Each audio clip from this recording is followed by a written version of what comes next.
शिक्षयित्री स्वर्णलता होतांक रहस्यजनक मृत्यु खबर बरगढ़ जिले में चर्चार विषय होता बेले यह घटनार तदंत करी अभियुक्त विरुद्ध में दृढ़ कार्यानुष्ठान दाबी कला आम आदमी पार्टी। जिला आरक्षी अधीक्षक को आप्र कार्यकर्ता माने भेटी जिले में आईन श्रृंखला विषय में अभियोग करिसेंती। गत शनिवार संध्यारे शिक्षयित्री जनक निज झील सह बरगढ़ कॉलेज रोड रे जाउथबा बेले जने दुर्बृत्त बेकरू सुना चेन झिंकी फेरार हो जाइथिला।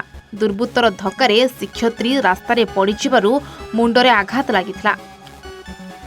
तांको बरगढ़ सरकारी हॉस्पिटल और परे बुर्ला मेडिकल और परे एक घरोई हॉस्पिटल रे चिकित्सा करिबा परे गत शुक्रवार तांकर मृत्यु होइथिला। अताबिरा ब्लॉक जन्हपड़ा उच्च विद्यालय रे शिक्षकता करुथिले स्वर्णलता। यही घटनार तदंत शीघ्र करने और जिले में चोरी डकायती निशा स्पीड बाइकिंग उपरे नियंत्रण करने को आप दाबी करने सह सहरर विभिन्न स्थान में सीसी कैमेरा लगेबा और अचल सीसी कैमेरा को चालू करने दाबी करिछि।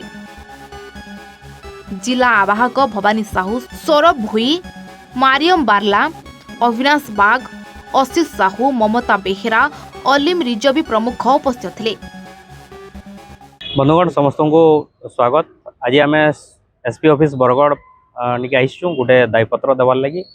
गत काली गोटे खबरटे समस्त को माने शक कर दीजे जे गोटे आमर टीचर जड़े महिला शिक्षयित्री जड़े दुर्बृत्त माने चेन स्नेचिंग करिकिना आक्रमण करथिले एवं तार फल माने से चिकित्साधीन अवस्था डेथ हो आउ आमे से लगी दाबी करूँ जे जेहेतु लोकंर जीवन कथा उठुचे तुरंत कार्यानुष्ठान नहीं करी लोक आश्वस्त करुन एसपी एवं पुलिस प्रशासन ना आगामी दिन इताके नहीं विराट प्रश्न हेबा और आंदोलन हेबा।